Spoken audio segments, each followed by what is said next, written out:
Alors, bonjour, hein, j'espère que vous portez toujours très bien. Je sais que récemment, j'ai publié une vidéo qui est d'ailleurs a eu un très grand succès parce que je pense que ça fait partie de l'une de mes vidéos record en termes de vues, de likes et tout ça. Merci, hein, merci. Et puis, continuez à liker la vidéo, puis abonnez-vous si vous arrivez, vous êtes nouvellement arrivant sur la chaîne parce que ici, on parle principalement d'immigration canadienne sous forme de tutoriel. Hein. Donc, de bout en bout, je vous montre comment constituer vous-même vos procédures d'immigration et comme ça, de réaliser votre rêve, hein, votre rêve canadien. C'est comme ça, c'est vos ambitions, ok, d'immigrer au Canada. Mais bien sûr, il faut toujours comprendre que pour immigrer au Canada, il y a des critères de sélection, il y a des critères d'admissibilité. Malheureusement, tout le monde ne peut pas immigrer au Canada, sauf si vous insistez. Alors là, vous allez vous faire arnaquer. Donc, faites attention. Ici, au moins, je vous permets de comprendre si vous remplissez déjà les bases, les critères d'admissibilité. Vous essayez de voir les contours de tout ça, les faisabilités. Sinon, ça ne vaut pas la peine de forcer le destin. Alors, il y a de nouvelles, il y a de nouveaux changements dans les procédures d'immigration du Canada, notamment le programme ARIMA d'immigration du Québec. Il y a de très grands changements en cours. Hein. C'est une bonne nouvelle parce qu'au moins, on se dit oui, l'immigration au Canada continue de fonctionner. Le Canada continue d'avoir besoin de personnes. On sait combien de personnes dans certains pays rêvent comme ça de venir au Canada et comme ça de satisfaire à leurs conditions de vie, à leurs problèmes économiques, soit pour la famille, soit pour les enfants, pour certaines personnes. Les raisons sont vraiment différentes, mais au moins on sait que le Canada a de très bonnes nouvelles, les perspectives sont bonnes, mais sauf qu'il y a des changements à venir et pour toi qui mûris ce projet-là, c'est important pour toi de mettre une pause, de regarder tous ces contours, de savoir si il y a des choses que tu aimerais adapter, il y a des changements que tu devrais apporter à ton niveau. Il faut dire que ceci, il y a une conférence de presse, donc c'est une étude préalable qui a été faite, mais on ne sait pas encore vraiment comment cela va se ficeler dans la pratique parce que moi également je me pose également des questions encore, ok, sur la pratique, comment tout cela va se fonctionner parce que oui c'est bien, mais j'ai l'impression on va rajouter un peu de lourdeur administrative dans cette procédure. De toutes les façons, restez sur la vidéo, écoutez jusqu'à la fin pour on va découvrir ensemble. Hein. J'aimerais vous partager ici cet article que j'ai trouvé sur Internet, j'ai trouvé le contenu intéressant parce que ça résume vraiment ce qui a été fait jusqu'ici. Alors, on dit que depuis quelques semaines, en fait, le déclin de la langue française au Québec fait régulièrement l'actualité. Parmi les sujets brûlants, l'importance de la maîtrise de la langue de Molière pour les immigrants. Afin de faire face à cette enjeu, ok, le gouvernement du Québec vient de dévoiler plusieurs mesures d'envergure toutes destinées à préserver la langue française au sein de la belle province par le biais de l'immigration. Ok, donc on a compris déjà que tout cela, ça contourne autour de, oui, il faut mettre un accent sur la langue française, mais pas que, parce qu'il y a également d'autres changements, ok, autour de tout ça. Il n'y a pas que la langue française qui a été rajoutée ou bien qui a été modifiée dans ce critère-là, dans ces changements à venir.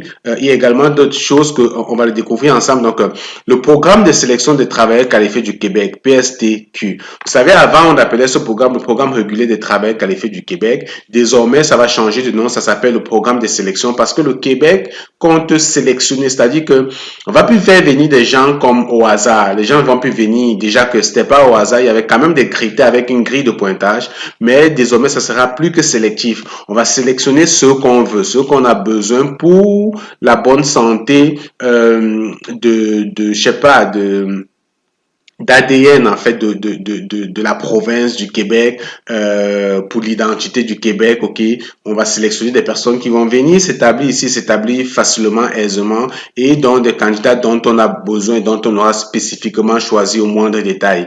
On veut surtout des personnes qui vont venir, qui vont s'exprimer en français, qui vont travailler en français pour faire perdurer la pratique de la langue française dans la province. Donc parmi les changements majeurs annoncés, la mise en place d'un nouveau programme d'immigration permanente, le programme de sélection des travailleurs qualifiés. Ce programme viendra remplacer l'actuel programme régulier des travailleurs qualifiés. Donc, ce que je viens de dire, cette nouvelle voie qui se divisera en 4 volets. Donc, on aura donc un nouveau programme. Je sais pas encore comment le portail sera, comme j'ai dit tout à l'heure sur l'aspect pratique, comment ça va se dessiner, je ne sais pas, mais on nous dit on aura 4 voies. Il y aura 4 voies pour immigrer au Canada via le nouveau programme de sélection. OK? Devrait permettre une meilleure sélection des travailleurs en accord avec les besoins de main-d'œuvre de la province. Le premier volet se destinera aux travailleurs possédant des compétences spécialisées ou un profil hautement qualifié. Premier volet, compétences spécialisées, profil hautement qualifié. Deuxième volet, il sera dédié aux compétences intermédiaires ou manuelles. On a un volet qualifié, profil hautement qualifié, spécialisé. On a un second volet, compétences intermédiaires ou manuelles. Le troisième volet s'adresse aux professions réglementées. Donc, il faut comprendre qu'aujourd'hui, dans la procédure ARIMA telle qu'elle est faite actuellement, tout est mélangé. Il n'y a pas de division en volets tel que c'est le cas présentement, tel que ça s'annonce. Les professions réglementées, les ingénieurs, les infirmiers, les mécaniciens, les docteurs, tout ça là, c'est des professions réglementées, mais il n'y avait pas une voie spécifique d'entrée au Canada pour eux. OK, il n'y avait pas un volet, une voie dédiée aux professions réglementées. Mais désormais, on a le volet 3. Et retenez bien ce volet 3 parce que pour moi, c'est le volet qui me fait le plus peur. Lorsque je parlais de lourdeur administrative tout à l'heure, vous allez comprendre par la suite. Volet 3, on retient ça, OK? Le quatrième volet et le dernier sera réservé aux talents d'exception. Donc, il y aura des talents d'exception. Le Québec va faire venir des personnes qui ont un talent exceptionnel. C'est toujours pourquoi on dit c'est une immigration choisie. On fait venir des personnes dont on a besoin. On ne fait pas venir tout le monde. Et ce talent d'exception-là, il y a vraiment des exceptions là-dedans également au niveau de la sélection. Des talents d'exception. Parfois, vous allez le voir, même s'ils n'ont pas de grand niveau de compétences en français, on va quand même les sélectionner parce que ils ont une compétence très pointue dont le Québec a besoin. OK? Donc, particularité du volet 3. Les candidats devront prouver avoir entamé des démarches auprès de l'ordre professionnel régulant leur profession pour être invité à présenter une demande sur ce volet. Donc, si vous êtes enseignant, par exemple, ok, je prends le cas du Cameroun parce que je suis originaire du Cameroun et je sais à peu près comment les choses se passent là-bas. Vous êtes originaire du Cameroun, vous faites une procédure d'immigration parce que vous avez remarqué, Arima, par exemple, présentement, sélectionne beaucoup des enseignants.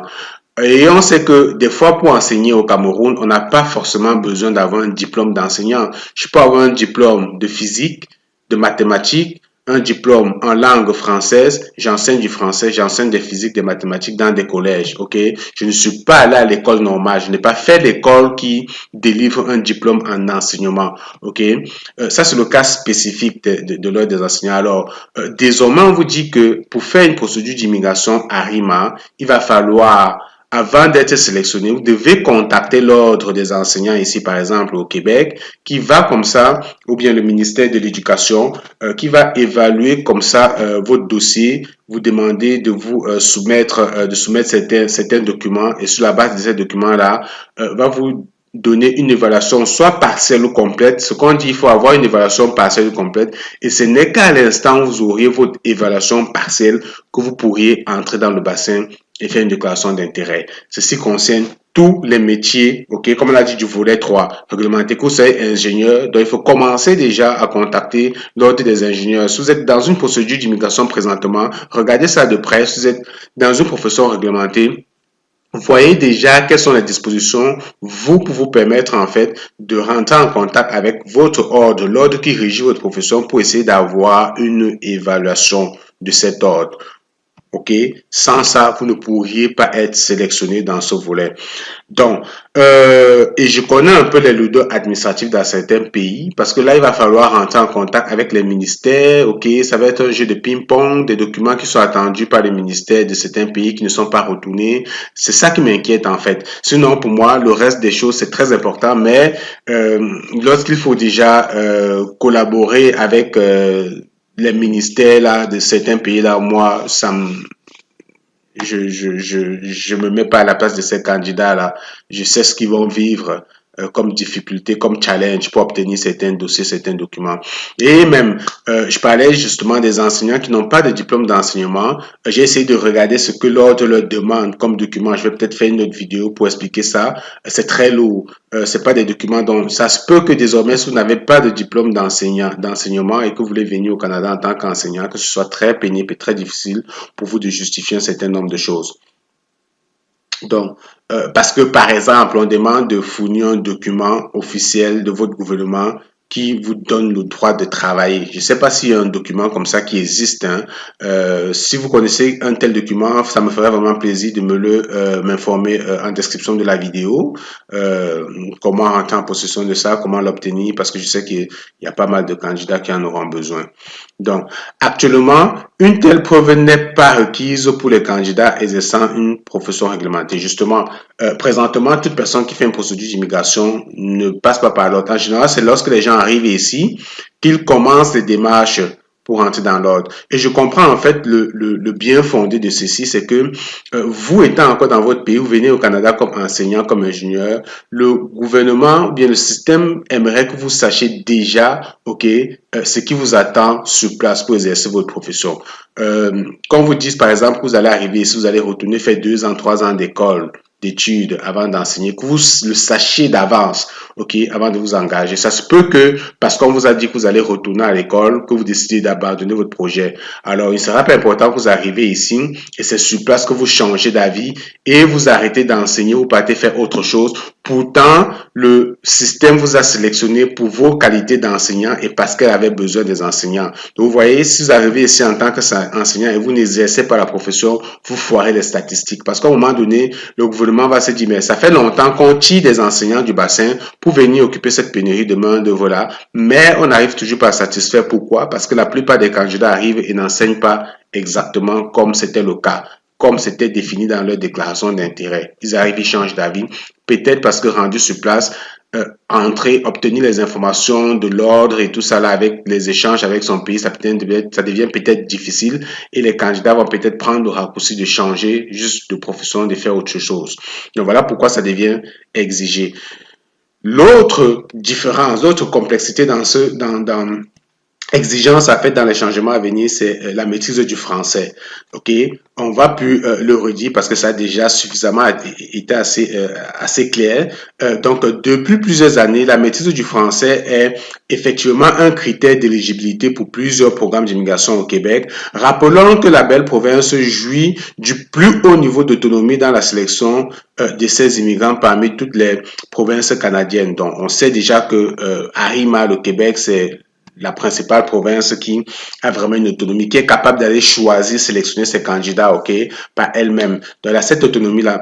Ainsi bien que la maîtrise du français ne soit pas nécessairement un critère actuel pour l'immigration temporaire au Québec. Elle est souvent requise lors de l'accès à la résidence permanente. Donc, c'est ça. Ceux qui viennent actuellement au Canada avec un permis de travail, c'est-à-dire que lorsque vous êtes dans votre pays, vous trouvez du travail au Canada, vous faites un CAQ. Avec votre CAQ, vous partez faire, par exemple, la demande de permis de travail au midi, c'est ça, sur le site du ministère de l'Immigration du Canada. Vous ne passez pas des tests de langue. On vous demande pas votre niveau de langue, ok? Vous venez comme ça, vous travaillez. Donc, c'est des choses qui vont changer. Désormais, il va falloir que vous justifiez un niveau de langue, un niveau de français lorsque vous, même pour ces programmes-là. Donc, actuellement, sur le programme de l'expérience québécoise, ce qu'on appelle le programme PEG. Le programme PEG, jamais les gens qui finissent d'étudier au Canada, qui veulent appliquer à résidence permanente suivent donc ce programme PEG là, ou des gens qui arrivent au Canada comme des travailleurs temporaires qui ont 2 années d'expérience de travail au Canada, mais qui ont juste un profil de travailleur temporaire. Lorsqu'ils veulent appliquer à la résidence permanente, ils le font via le programme PEG. Ok, donc la première voie d'accès à la résidence permanente au Québec, les demandeurs principaux doivent minimalement justifier d'un niveau de 7 de compétences orales en français. Donc, actuellement, c'est ce qui est déjà demandé. Lorsque vous passez par le programme PEG, il faut passer un test de français. Mais ceux qui viennent vers le volet immigration, résident permanente, tel que c'est le cas présentement, ne sont pas obligés d'avoir une exigence au niveau du test de français. Donc, alors, désormais, donc, comme on dit pour les programmes d'immigration, il va falloir passer un test de langue, ok?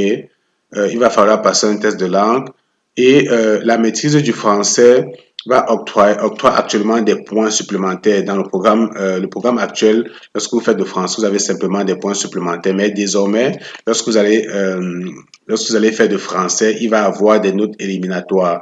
Et on dit donc que comme exigence pour les candidats adultes qui exercent dans les professions de catégorie 0, 1 et 2 de la CNP, il va falloir un niveau 7 à l'oral et 5 à l'écrit. Minimalement, vous devez avoir 7 à l'oral et 5 à l'écrit au test de langue, ok, pour pouvoir candidater à un programme d'immigration. Donc, si votre CNP appartient à la catégorie de faire 0, 1 et 2, CNP catégorie de faire 0, 1 et 2, alors vous devez absolument avoir 7 au niveau oral, compréhension orale, expression orale, et 5 au niveau écrit. Pour les candidats dont la CNP appartient au niveau fait 3, 4 et 5, il vous faut un niveau 5 à l'oral. 5 à l'oral. Là, il n'y a pas d'exigence pour l'écrit, mais à l'oral, on vous demande un 5. Parce que rappelez-vous, c'était quoi les faits? Je l'ai fait dans une précédente vidéo. Si tu ne sais pas c'est quoi les faits, les catégories, regarde la vidéo que j'ai fait récemment sur la chaîne. Ça va te permettre de comprendre un certain nombre de choses, ok? Donc, sur ces mêmes volets, le conjoint devront quant à eux démontrer leur niveau de minimum 4 de français à l'oral. Donc, actuellement, lorsque vous faites une procédure d'immigration, votre conjoint qui vous accompagne n'est pas obligé de passer un test de langue. Elle n'est pas obligée. Si vous avez suffisamment de points, ça peut vous faire venir tous les deux. Sauf que désormais, on exige que la conjointe ou le conjoint du requérant principal ait au moins un minimum de 4 à l'oral. Normalement, si vous parlez français, vous comprenez français, avoir un 4 à l'oral, c'est pas difficile, c'est un B1, c'est vraiment accessible. Hein. Petite préparation, même si la personne n'est pas là à l'école, peut faire une petite préparation aller chercher un 4.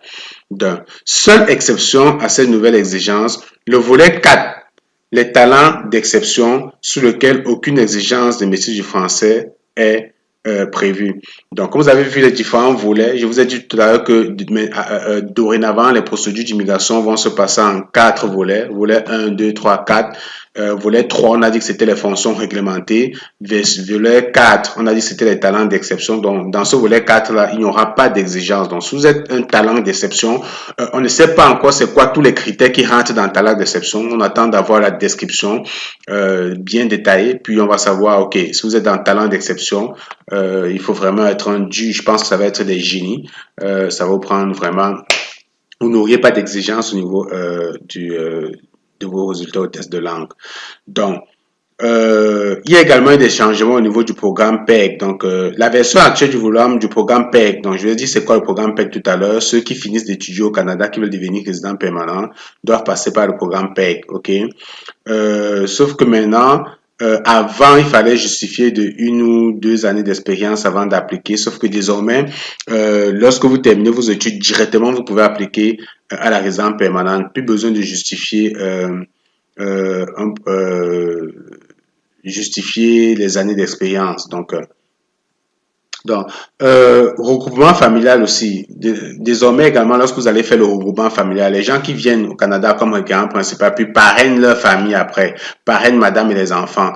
Jusqu'ici, lorsque vous faites ce parrainage, vous n'avez pas besoin de, la conjointe n'a pas besoin de se soumettre à un test de langue, sauf que désormais, l'exigence de la connaissance du français sera également étendue dans une certaine mesure aux demandeurs de parrainage. Donc, désormais, les garants, donc dans le cadre de ces demandes-là, devront soumettre un plan d'intégration incluant un apprentissage du français à destination de l'immigration, de l'immigrant parrainé.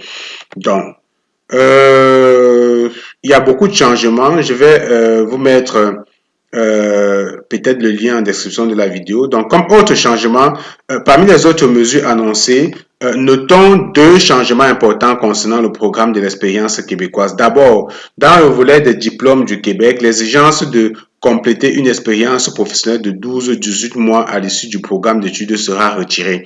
C'est ce que je vous expliquais tout à l'heure, le programme PEC. Donc, désormais, on n'a plus besoin, lorsqu'on a terminé ses études au Canada, de justifier qu'on a travaillé pendant 12 ou 18 mois. Non. Désormais, vous avez terminé vos études directement. Vous pouvez demander, appliquer au programme PEC pour la résidence permanente. Donc, connaissant le volet des travailleurs qualifiés, l'exigence de 24 mois d'expérience professionnelle demeure. Toutefois, les emplois de catégorie FR3 seront désormais admissibles au programme. Donc ça, c'est une bonne nouvelle. Tout à l'heure, récemment, je vous ai fait une vidéo dans laquelle je vous annonçais les nouveaux changements, ok, au niveau des CNP. Avant, on disait CNP de catégorie 0A ou B, et on disait les CNP C et D, généralement, c'était des emplois non réguliers, quoi, non qualifiés, des emplois non qualifiés. Sauf que en faisant un nouveau programme avec les FAIR 3, vous allez vous rendre compte que beaucoup d'emplois qui avant étaient comme des emplois manuels non qualifiés dans la CNP C par exemple, désormais se retrouvent dans le FAIR 3. Donc, ça, c'est un avantage, c'est qu'il y a des emplois qui étaient non qualifiés avant, qui deviennent qualifiés. Donc, il y a beaucoup de personnes avec des petites formations, ok, qui pourront être admissibles à un programme d'immigration. Donc, si votre catégorie répond aux exigences du FAIR 3, alors désormais, vous pourriez être admissible à un programme d'immigration. Allez regarder ma précédente vidéo, celle que j'ai faite sur les différents CNP, sur les différentes FAIR. Elle est sur la chaîne. Faites une petite recherche, vous allez trouver cette vidéo. Ça vous permet de comprendre un certain nombre de choses, ok? Donc, cela va permettre donc à de nombreuses professions qui ne nécessitent pas de diplôme d'études collégiales d'obtenir plus facilement la résidence permanente au Québec. OK?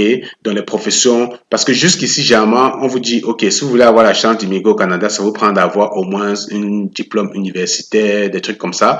Désormais, vous comprenez que si vous n'avez pas, vous avez juste une formation professionnelle, pas formation d'études collégiales, OK? Ce qu'on appelle des BTS et tout ça, on n'aura pas besoin forcément. Il y a de fortes chances que vous soyez admissible, OK, à la résidence permanente du Québec. Donc, voilà les grands changements, ok. La vidéo risque d'être très longue, hein. Je pense que je vais m'arrêter là, puis je vais vous faire une prochaine vidéo dans laquelle je vais vous parler en fait du volet 3. Le volet 3 où on avait dit les fonctions réglementées, ok.